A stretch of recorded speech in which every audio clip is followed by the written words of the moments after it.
ये क्यों कहा जा रहा है कि ट्रंप का नाम सुनते ही साहब का गला सूख गया? सवाल तो यह भी है कि इतना लंबा भाषण मगर ट्रंप का ट्रा क्यों नहीं बोले देश के प्रधानमंत्री? संसद ने 16 घंटे की बहस में राहुल गांधी ने 36 मिनट के अपने भाषण में जो सवाल उठाए थे, क्या प्रधानमंत्री ने उन सवालों का जवाब दिया? इतना लंबा चौड़ा भाषण नेहरू से शुरू और नेहरू पर खत्म। सवाल तो यह भी था, मगर इन तस्वीरों को देख लीजिए। आपने ये तस्वीरें शायद ना देखी, ये तस्वीरें इतनी वायरल क्यों हो रही हैं? ये वो तस्वीर है जिस वक्त मोदी भाषण दे रहे थे और भाषण के बीच राहुल गांधी ने पूछा, आप नाम लीजिए ट्रंप का। ट्रंप ने झूठ बोला। नरेंद्र मोदी ये सुनते ही हक्का बक्का हो गए, पानी पानी हो गए। अमित शाह बीच में बोल पड़े। ऐसा कैसे चलेगा? देख सकते हैं आप तस्वीरें। मोदी को राहुल गांधी ने बोल दिया कि चैलेंज स्वीकार करिए, दम है तो कह दीजिए ट्रंप झूठ बोल रहे हैं। मोदी ने अपने भाषण में ट्रंप का नाम नहीं दिया। उस दौरान ये तस्वीरें जो सामने आई बहुत कुछ बयां कर दी।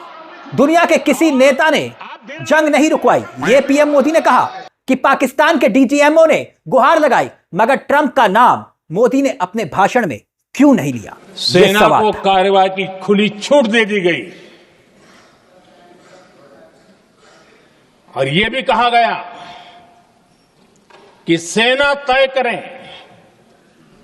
कब, कहां, कैसे, किस प्रकार से।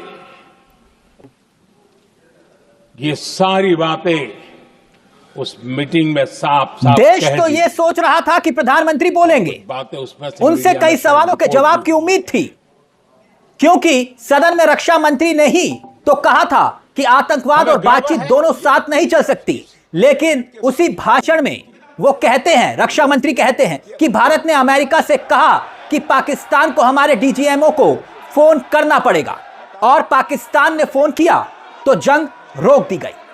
क्या फोन करने से पहले पाकिस्तान ने आतंकवाद की जड़ों को मिटा दिया था? इस सवाल का उत्तर देश के प्रधानमंत्री ने नहीं दिया। सवाल तो यह भी था कि फोन पर पाकिस्तान ने भारत के डीजीएमओ से क्या कहा था? इसका उत्तर भी देश के प्रधानमंत्री ने नहीं दिया। जब ऑपरेशन सिंदूर के दौरान ट्रंप और प्रधानमंत्री मोदी की बातचीत नहीं हुई, तो तब ट्रंप ने सबसे पहले घोषणा कैसे और क्यों कर दी? क्या इस सवाल का उत्तर देश के प्रधानमंत्री ने दिया? नहीं ना। क्या पीएम मोदी ने इस सवाल का जवाब दिया? कि क्या विदेश मंत्री ने इसका जवाब दिया? कि क्या रक्षा मंत्री और गृह मंत्री ने इसका जवाब क्या दिया? नहीं ना। ना तो राहुल, कहां, कैसे, किस प्रकार से, ये सारी बातें उस तभी तो राहुल बार बार चैलेंज दे रहे थे कि ट्रंप का नाम लो, ट्रंप का नाम लो, मगर मोदी ट्रंप का ट्रा नहीं बोल रहे थे। मोदी का भाषण लंबा चौड़ा था, मगर मोदी के भाषण खत्म होने के बाद राहुल गांधी फिर मीडिया के सामने आए और बोले कि नरेंद्र मोदी ने साफ नहीं किया, ट्रंप झूठ बोल रहे हैं। उन्होंने ये बात नहीं कही। ट्रंप ने 29 बार बोला है कि मैंने सीज फायर करवाया, राहुल गांधी कह रहे हैं, लेकिन नरेंद्र मोदी ने उसका जवाब नहीं दिया। सबसे खास बात यह रही कि पूरे भाषण में प्रधानमंत्री ने चीन तक का नाम नहीं लिया। पूरा देश जानता है कि चीन ने पाकिस्तान की मदद की, लेकिन प्रधानमंत्री के मुंह से चीन का चाबी नहीं निकला। उन्होंने क्लियरली नहीं कहा कि ट्रंप झूठ बोल रहे हैं। शायद 29 बार ट्रंप ने बोला है, उसका जवाब नहीं दिया। और सबसे इंटरेस्टिंग बात थी कि पूरे भाषण में चाइना शब्द प्रधानमंत्री ने नहीं बोला। पूरा देश जानता है कि पाकिस्तान की मदद, टेक्निकल मदद, एयरफोर्स की मदद चाइना ने की, मगर प्रधानमंत्री के मुंह से, डिफेंस मिनिस्टर के मुंह से चाइना शब्द नहीं निकला। यानी जो काम देश के प्रधानमंत्री को आज करना चाहिए था, वो काम राहुल गांधी संसद में खड़े होकर कर रहे थे। सदन में खड़े होकर ट्रंप को राहुल गांधी ललकार रहे थे, सवाल उठा रहे थे कि पाकिस्तान के जनरल मुनीर को ट्रंप दावत क्यों दे रहे थे ऑपरेशन सिंदूर के बाद, और मोदी ने उसका विरोध क्यों नहीं किया। मगर मोदी ने अपने लंबे चौड़े भाषण में इसका भी कोई उत्तर नहीं दिया कि जनरल मुनीर को जब ट्रंप ने बुलाया तो उन्होंने विरोध क्यों नहीं किया। सदन में बोले मगर हर बार की तरह कुल मिलाकर लगभग हर आपदा का जिम्मा नेहरू के सर पर डाल दिया गया। सुनिए राहुल गांधी ने मुनीर को लेकर क्या कहा था, सुन लीजिए। Behind Pahalgam is a Pakistani general called General Munir, Chief of Army Staff. That man is having lunch with the President of the United States. He is sitting there. Our Prime Minister cannot go there. Mr. Trump is breaking all protocol and he's inviting the man who has done terrorism in India. एक बात आपने गौर की होगी, राहुल कुछ बातें अंग्रेजी में बोल रहे थे जब सदन में खड़े हुए थे। जानते हैं क्यों? ताकि यह संदेश 7 समंदर पार तक जाए, ट्रंप तक जाए, ट्रंप तक अमेरिका भी सुन ले।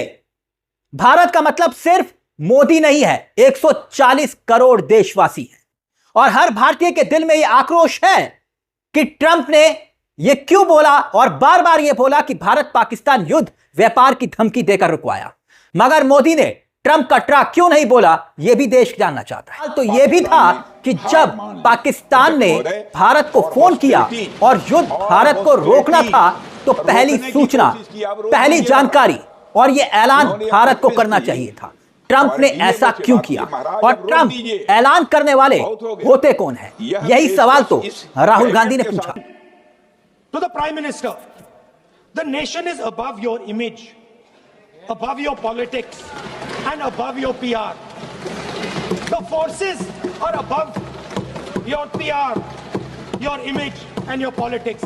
Have the humility to understand that. Have the dignity to understand that. And do not sacrifice the armed forces and national interest for your own petty political gains. Thank you, sir. संसद में 16 घंटे की बहस हुई। जी हां, 16 घंटे की बहस। राहुल गांधी ने सिर्फ 36 मिनट अपने भाषण में अपनी बातों को रखा। जो सवाल राहुल गांधी ने उठाए, क्या प्रधानमंत्री ने उन सवालों का जवाब दिया? इसीलिए हमने ये सवाल पूछे कि राहुल के सवालों पर सभी को गौर करना चाहिए।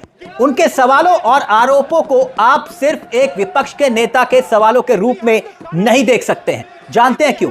क्योंकि भारत की सैन्य क्षमता और ऑपरेशन सिंदूर के राजनीतिक बंदिशों पर खुद सेना के अधिकारियों ने ही सवाल उठाए हैं। राहुल गांधी ने ही सवाल नहीं उठाए, बल्कि सेना के ही अधिकारियों ने ये सवाल उठाए हैं। राहुल के सवालों को उसी श्रृंखला के तौर पर देखना चाहिए कि प्रधानमंत्री, विदेश मंत्री, रक्षा मंत्री, गृह मंत्री, सबके भाषण हुए, लंबे चौड़े भाषण हुए, मगर विमान के गिरने को लेकर अभी तक सही जवाब किसी ने नहीं दिया कि कितने विमान गिरे, कौन से विमान गिरे और ये विमान गिरे तो गिरे क्यों। ना ही इस बात का जवाब दिया गया कि हम का हमला हुआ तो हुआ कैसे। 16 घंटे की बहस के बाद भी क्या देश को पहलगाम और ऑपरेशन सिंदूर से जुड़े सवालों के जवाब मिल पाए? क्या आप देश के प्रधानमंत्री के जवाब से संतुष्ट हैं? क्या देश के प्रधानमंत्री को यह नहीं बताना चाहिए था कि जब सीज फायर हुआ और सीज फायर के बाद IMF और वर्ल्ड बैंक ने पाकिस्तान के लिए बड़ी आर्थिक सहायता पैकेज की घोषणा की, तब आखिरकार भारत सरकार और मोदी ने इसका विरोध क्यों नहीं किया? क्या यह सच नहीं है कि ऑपरेशन सिंदूर के बाद देश के लाखों पेट्रोल पंप पर सिर्फ मोदी जी की ही तस्वीर लगी? अगर यह राजनीति नहीं थी, जैसे कि मोदी जी कहते हैं कि उनकी रगों में गर्म सिंदूर बह रहा है, अगर यह राजनीति नहीं थी तो फिर उन पोस्टर पर हमारे देश के जाबाज सैनिकों के प्रमुखों की तस्वीर क्यों नहीं थी? लाखों पेट्रोल पंप है, 10-20 पर रक्षा मंत्री की ही फोटो लगा देते अगर आप राजनीति नहीं कर रहे थे। सभी पर मोदी जी ने अपनी ही फोटो लगवाई अगर वो राजनीति नहीं कर रहे थे। तो एक सवाल और भी है। सवाल यह कि जब महिला आरक्षण बिल पेश किया जा रहा था, याद करिए, तब दर्शक दीर्घा में महिलाओं को बुलाया गया था। अगर पहलगाम आतंकी हमले में मारे गए लोगों का बदला लिया जा चुका है, जैसे कि देश के प्रधानमंत्री कह रहे हैं, तो सदन में उनके परिजनों को भी बुलाना चाहिए था कि नहीं? आप खुद ही बताइए। संसद भवन काफी बड़ा है, पुलवामा के शहीदों के परिजनों को भी बुला लेते तो क्या दिक्कत थी? और तब हमारे देश की होनहार मीडिया शायद ये पूछने की हिम्मत जुटा पाती कि उन्हें इंसाफ मिला है या फिर नहीं। इस बहस में पुलवामा से लेकर पहलगाम आतंकी हमले में मारे गए लोग और शहीदों के परिजन कहां थे? क्या यह सवाल किसी ने पूछा? यानी कुल मिलाकर मोदी नेहरू पर शुरू हुए और नेहरू पर आकर ही सचमुच में दम है तो आज शाम यहाँ उनके भाषण की को कह देना चाहिए डोनाल्ड ट्रंप। इस मुद्दे को लेकर दोस्तों आपकी क्या राय है कमेंट बॉक्स में हमें जरूर बताइएगा। मुझे तिलक चावला को दीजिए इजाजत। चलते चलते दरख्वास्त, हमारे चैनल को सब्सक्राइब करना मत भूलिएगा। यह मंच आप ही का मंच है जहां कलम गुलाम नहीं। नमस्कार, जय हिंद, जय भारत।